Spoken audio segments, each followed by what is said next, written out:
Assalamualaikum warahmatullahi wabarakatuh. Selamat datang di pertemuan kelima, di mana pada pertemuan kali ini kita akan membahas tema mengenai psikoterapi humanistik eksistensial. Dan untuk judul materi kita pada pertemuan kali ini adalah konsep humanistik eksistensial atau eksistensial humanistik terapi. Nah, yang pertama yaitu kita lihat pengertian dan latar belakang dari teknik ini. Di mana pendekatan humanistik eksistensial ini merupakan salah satu bagian aliran dalam psikologi yang muncul sebagai alternatif terhadap psikoanalisis dan juga behaviorisme.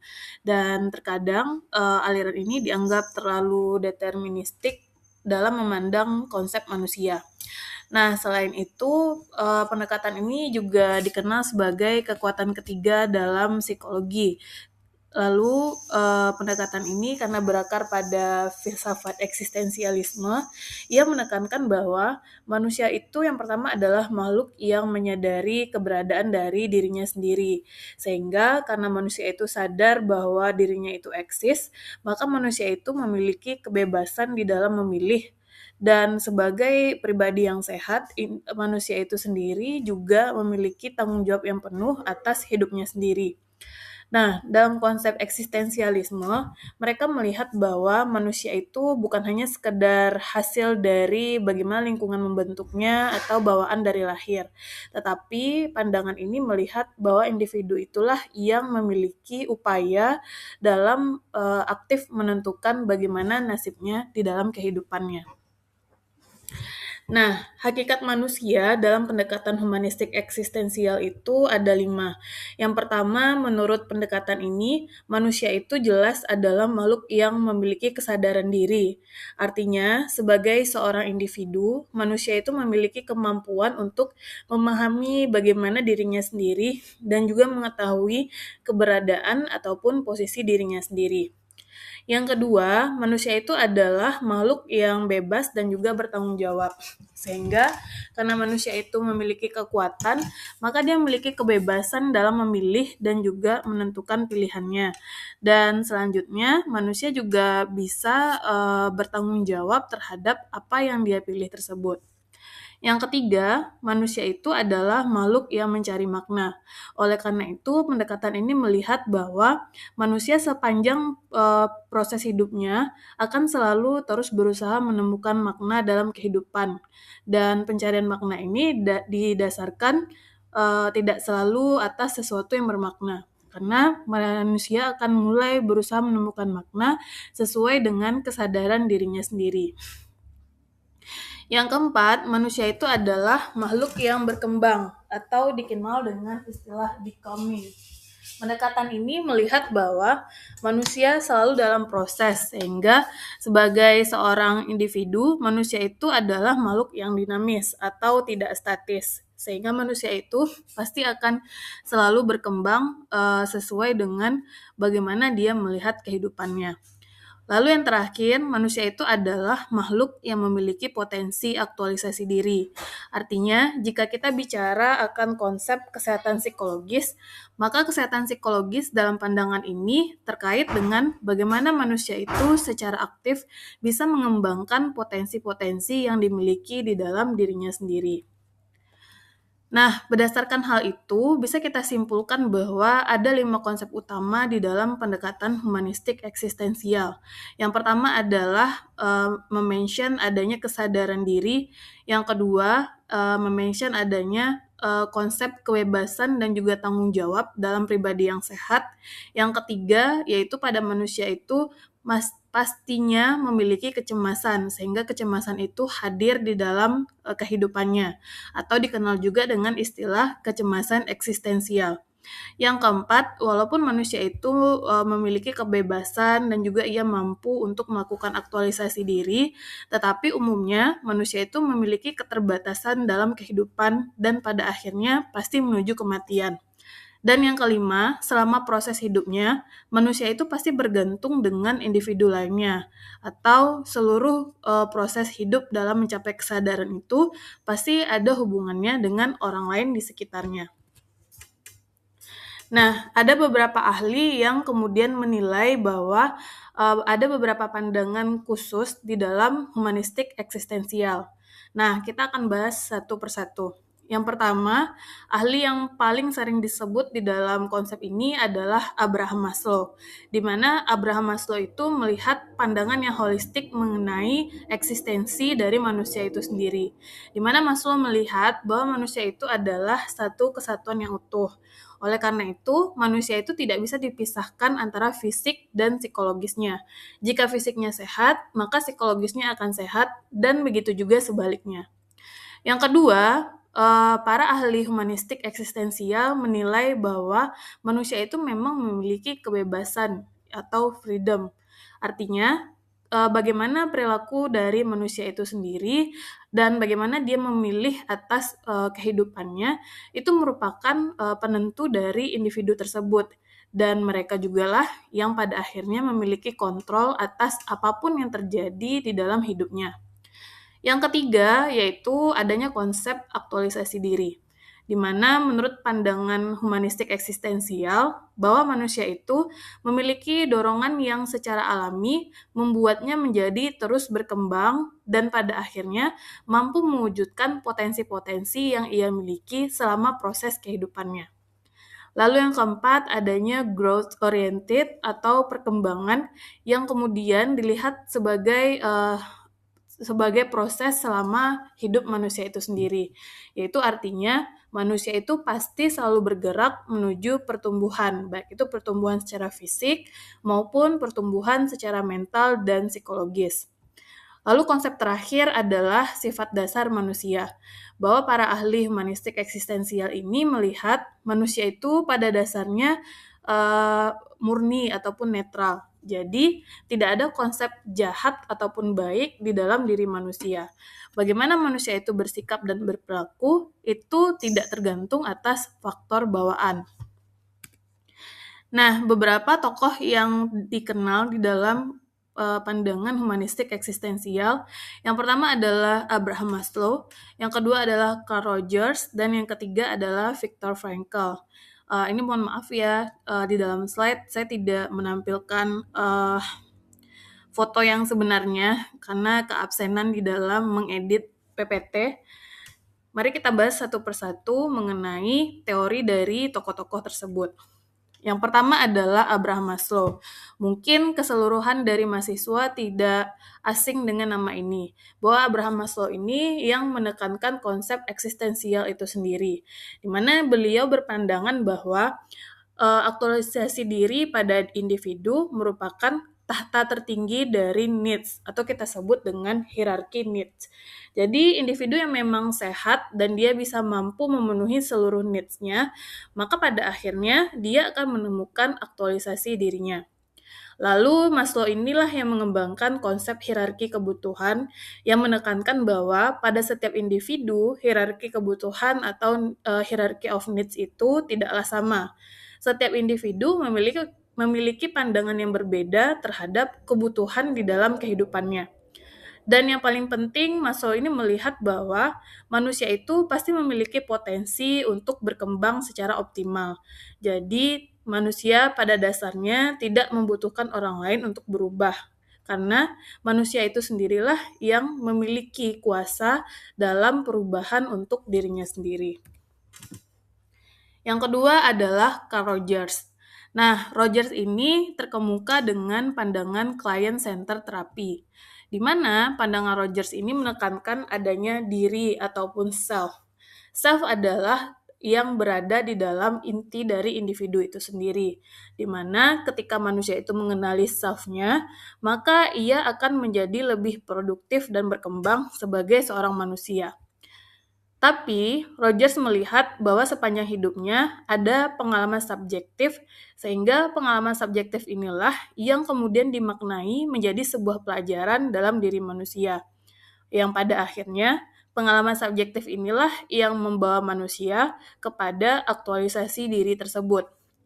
Sehingga menurut pandangan Rogers, manusia itu dipandang sebagai individu yang pasti memiliki rasional, sehingga ia bisa berpikir dan memilah mana yang terbaik untuk dirinya sendiri dan kemudian mana yang bisa dia kembangkan dalam kehidupannya. Oleh karena itu, manusia menurut Rogers juga memiliki kebebasan, sehingga dia bisa memilih perilaku apa yang akan dia tunjukkan dan pilihan-pilihan lain untuk menjalani hidup. Dan selanjutnya, Rogers juga memandang bahwa manusia yang memiliki kesehatan secara mental merupakan individu yang bersikap proaktif terhadap lingkungan di sekitarnya. Yang kedua adalah Frankl, di mana Frankl ini mengembangkan konsep logoterapi. Dari sekian banyak pandangan mengenai logoterapi ini, inti dari teori Frankl adalah ia melihat manusia itu secara sehat mental pasti memiliki drive atau dorongan yang dimulai dari pencarian makna hidup. Sehingga semakin kompleks kejadian yang dia alami sepanjang hidupnya, maka pencarian makna hidup yang dimiliki oleh manusia itu akan semakin terintegratif. Tokoh terakhir adalah Rolome. Rolome ini adalah tokoh humanistik eksistensial yang dalam konsepnya menekankan akan kebebasan, lalu kemudian adanya kecemasan yang eksis, tapi juga diiringi dengan tanggung jawab. Rolome melihat bahwa manusia itu memiliki kebebasan untuk memilih dan untuk memaknai apapun yang terjadi di dalam kehidupannya. Sehingga kecemasan eksistensial ini dilihat sebagai sebuah dorongan yang membuat manusia itu bisa untuk bergerak dan juga termotivasi, di mana kecemasan yang eksis ini tentunya tidak akan hilang, karena dialah yang membuat manusia menjadi hidup, berubah, dan kemudian menjadi lebih bertanggung jawab terhadap kehidupannya. Rolome sendiri melihat bahwa existential anxiety atau kecemasan eksistensial dianggap sebagai bagian yang alami dari kehidupan manusia. Sehingga pastinya seluruh manusia yang sehat secara mental memiliki kecemasan eksistensial di dalam dirinya sendiri. Nah, berdasarkan banyaknya pandangan teori ahli terhadap pendekatan eksistensial humanistik ini, maka kemudian kita bisa melihat ada 5 konsep kunci dalam terapi eksistensial humanistik. Yang pertama adalah yaitu konsep kesadaran diri. Maka dalam sisi terapis, terapi ini bisa membantu klien memahami dirinya sebelum kita melakukan intervensi atau tindakan. Yang kedua, yaitu adanya kebebasan dan juga tanggung jawab. Berdasarkan konsep dari pendekatan eksistensial humanistik, individu itu berarti adalah seseorang yang bebas memilih. Tetapi dalam konsep terapi, dia harus kita sadarkan bahwa setiap pilihan yang ia miliki pasti ada konsekuensinya. Dan sebagai manusia yang bertanggung jawab, ia harus menerima konsekuensinya tersebut. Lalu yang ketiga, adanya konsep kecemasan eksistensial, di mana kecemasan ini bukanlah sebuah gangguan, tetapi dalam konsepnya klien ini harus kita sadarkan bahwa kecemasan ini harus akan tetap ada di dalam hidupnya dan merupakan bagian dari kesadaran akan kehidupan. Dan yang keempat, adanya makna hidup, di mana proses terapi ini bertujuan untuk membuat manusia menciptakan makna melalui setiap pilihan dan tindakan yang dilakukannya selama prosesnya dalam menjalani kehidupan. Lalu yang terakhir, adanya autentisitas, di mana terapi ini bertujuan agar menyadarkan manusia bahwa hidupnya itu terjadi dan terbentuk sesuai dengan pilihan dari dirinya sendiri. Sehingga apa yang dia alami saat ini, apa yang membentuknya saat ini, bukanlah karena tekanan lingkungan ataupun karena faktor bawaan dari keluarga. Nah, oleh karena itu, ada beberapa hal yang mesti kita pahami dalam proses dan karakteristik dari terapi eksistensial humanistik. Yang pertama, karena konsepnya adalah kita memberikan kebebasan penuh kepada klien, maka dalam terapi ini kita tidak memiliki teknik yang kaku seperti dua pendekatan lainnya. Dan selanjutnya, terapi ini lebih menekankan pemahaman dibandingkan dengan teknik itu sendiri. Maka keunikan dari terapi ini adalah bentuknya itu relasional yang sangat menekankan hubungan terapeutik antara klien dan juga terapis.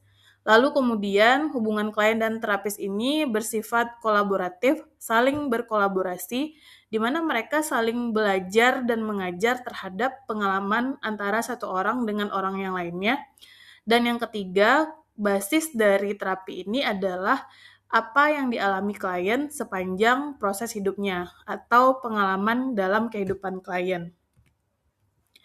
Oleh karena itu, pastinya terapi ini berfokus pada apa yang dialami oleh klien saat ini atau here and now. Di mana dalam tahapan ini kita membuat klien untuk menyadari bagaimana dirinya saat ini, apa yang dia rasakan, lalu kemudian apa kelebihan dan kekurangan yang dia miliki dalam hidupnya. Dan jika terjadi masalah, kita mengajaknya untuk menyadari apa yang sebenarnya menjadi masalah dalam proses kehidupannya pada saat ini. Setelah tahapan pertama ini selesai kita lakukan, maka kemudian kita berfokus pada mengeksplorasi makna hidup yang dimiliki oleh klien. Tapi di dalam proses ini tentunya tidak akan sama antara satu klien dengan klien lainnya. Karena setiap proses pemaknaan itu tidak bisa kita takarkan berapa lama ataupun berapa sesi hal tersebut terjadi. Lalu terakhir kita membawa klien untuk menyadari atau memiliki kesadaran terhadap pilihan yang akan dia ambil terhadap kehidupannya pada saat ini. Nah, karena konsep yang sangat bebas dari pendekatan ini, maka kemudian humanistik eksistensial ini kita integrasikan dalam bentuk brief terapi. Di mana pendekatan humanistik eksistensial ini bisa dijadikan salah satu bentuk brief terapi yang bisa digunakan dalam berbagai penanganan masalah psikologis, termasuk salah satunya dalam penyalahgunaan zat. Di mana ketika integrasi ini kita aplikasikan ke dalam kasus penyalahgunaan zat, maka pendekatan ini memiliki ciri khusus. Yang pertama, kita harus berfokus pada pengalaman subjektif klien terhadap penggunaan zat tersebut. Apa yang dia rasakan ketika dia mengkonsumsi obat-obatan, lalu kemudian bagaimana dia bisa untuk menemukan kesadaran diri dan juga menyadari apa yang harus dia alami ketika dia memilih untuk menggunakan zat-zat terlarang tersebut. Lalu kemudian kita harus mengembangkan potensi dan juga makna hidupnya. Jadi klien ini kita bawa untuk mencari hal-hal baik di dalam hidupnya ketika dia sudah mulai lepas dari penyalahgunaan zat tersebut. Nah, jika pendekatan ini kita gunakan dalam konteks brief terapi, berarti dalam satu sisi terapi ini bisa menjadi tidak panjang, tetapi cukup mendalam karena kita memakai konsep eksistensial tersebut. Dan selama proses terapi, berarti fokusnya adalah pada perubahan kesadaran dan juga bagaimana klien ini bisa mencari makna di hidupnya dalam waktu yang cukup singkat. Oleh karena itu, dalam spektrum terapi ini bisa kita bagi menjadi 2 garis besar. Yang pertama, jika ini kita gunakan sebagai brief intervention, berarti tujuan dari terapi adalah memotivasi terjadinya perubahan dalam diri klien. Yang kedua, jika terapi ini akan dijadikan brief terapi, maka sasaran utama kita adalah mengubah pola pikir dan juga perilaku klien dalam waktu yang sangat singkat. Oleh karena itu, dalam bentuk pendekatan yang terintegrasi, maka pendekatan ini bisa termasuk ke dalam brief terapi, yaitu jenis terapi yang singkat namun juga mengeluarkan hasil yang sangat mendalam. Nah, dari tabel ini kita bisa melihat bahwa terdapat perbedaan antara brief intervention dengan brief terapi dalam pendekatan humanistik eksistensial. Kalau dari sisi fokus, brief intervention itu yaitu berfokus pada motivasi dalam perubahan yang dimiliki oleh klien. Tetapi dalam brief terapi, fokus kita adalah memunculkan makna hidup dan juga kesadaran diri dalam diri klien. Lalu yang kedua, dalam durasi brief intervention itu sangat singkat, yaitu ketika kita sudah bisa memberikan motivasi perubahan, maka terapi ini bisa dihentikan. Tetapi kalau dalam brief terapi, ini bisa terjadi dalam 6 sampai juga dengan 20 sesi, tergantung dengan bagaimana perkembangan klien. Lalu pada aspek lain, yaitu pada peran klien, di brief intervention, klien bersikap pasif dan aktif tergantung dengan bagaimana proses perkembangannya. Tapi kalau di dalam brief terapi, klien bisa sangat aktif dan juga reflektif selama proses terapi ini berlangsung. Nah, tujuan utamanya tetap sama ya. Yang pertama adalah meningkatkan self-awareness, terus juga kita bisa bantu klien dalam mengembangkan tanggung jawab pribadinya. Lalu selanjutnya, kita mengarahkan atau membantu klien dalam menemukan makna hidup. Dan yang terakhir adalah meningkatkan keyakinan diri atau self-efficacy pada diri klien. Jika tujuan ini kita kaitkan dengan konteks penyalahgunaan zat, maka klien ini bisa kita bantu agar ia menyadari apa tujuan utamanya atau kenapa ia menggunakan zat. Lalu kemudian, apa saja makna di balik perilaku penggunaan zat tersebut. Dan yang terakhir adalah bagaimana klien ini mampu untuk memilih hidup yang lebih baik jika ia tidak lagi menggunakan zat terlarang tersebut. Nah, berdasarkan konsep ini, di dalam kasus penyalahgunaan zat, maka pendekatan ini tentu saja berfokus pada kliennya. Jadi kita tidak melihat gejala-gejala yang ditimbulkan dari efek ketergantungan zat.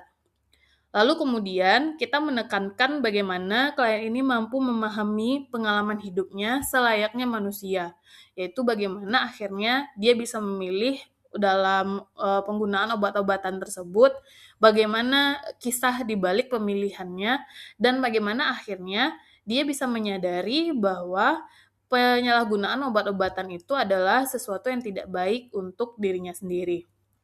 Dan yang paling penting dalam terapi ini, kita harus menganggap klien memiliki kemampuan untuk berubah, sehingga klien tidak boleh bergantung kepada terapis dalam menjalani atau mengalami perubahan tersebut. Lalu dalam proses pelaksanaan terapi ini, ciri khas yang paling penting adalah adanya empati yang tinggi. Lalu kemudian kita harus menguatkan relasi antara klien dengan terapis dalam relasi terapeutik yang kuat. Lalu dalam setiap proses pastinya kita harus membawa klien untuk mengeksplorasi makna hidup dalam sepanjang proses kehidupannya. Dan yang terakhir, klien ini diyakinkan bahwa dia bisa bebas dalam memilih apapun pilihan yang akan diambilnya untuk kehidupannya sendiri. Nah, kelebihan dalam brief terapi ini diantara lain adalah yang pertama, karena brief terapi berarti prosesnya sangat cepat, sehingga dalam proses ini juga bisa membantu mempercepat hubungan terapeutik antara klien dengan terapis. Klien menjadi lebih cepat merasa dipahami oleh terapis, sehingga proses terapinya menjadi lebih efektif. Yang kedua, meningkatnya kesadaran diri, sehingga pada proses ini membantu perubahan pada diri klien dengan lebih cepat. Yang ketiga, mengaktifkan potensi internal, karena klien tidak bergantung pada teknik yang kompleks, sehingga pada prosesnya ini lebih fleksibel dan membuat klien lebih mudah dalam mengeksplorasi kelebihan yang dia miliki. Yang keempat, menempatkan tanggung jawab pada diri klien, sehingga ini menjadi poin penting dalam meningkatkan keberhasilan terapi. Lalu di dalam integrasi yang praktis, beberapa teknik yang harus kita eksplorasi diantaranya adalah yang pertama teknik empati dan juga reflective listening, yaitu teknik mendengarkan secara mendalam sehingga terapis bisa memahami pengalaman klien secara lebih subjektif. Yang kedua adalah eksplorasi makna. Pada saat ini, kita memulainya dengan beberapa pertanyaan. Di antaranya bisa dilakukan dengan apa arti pengalaman ini bagi diri Anda. Lalu yang ketiga adanya konfrontasi eksistensial, di mana pada teknik ini kita berupaya untuk menghadapkan klien pada tanggung jawab yang dia miliki di dalam hidupnya. Yang keempat, adanya peningkatan kesadaran, sehingga dalam integrasi praktis, kita harus membuka atau membiarkan klien untuk fokus pada here and now. Dan yang terakhir adalah penguatan self-efficacy, di mana kita berupaya menumbuhkan keyakinan bahwa perubahan pada diri klien pasti akan terjadi. Lalu, kapan teknik terapi ini bisa kita gunakan? Yang pertama adalah pada saat klien mengalami krisis untuk pencarian makna hidup. Yang kedua, jika kita melihat bahwa klien memiliki ambivalensi terhadap perubahan di hidupnya. Dan yang ketiga, ketika klien merasa bahwa dia kehilangan arah hidup dan pada saat klien butuh dalam motivasi internal. Untuk tahapannya, pada tahap awal terapi berarti kita berfokus untuk membangun hubungan yang terapeutik.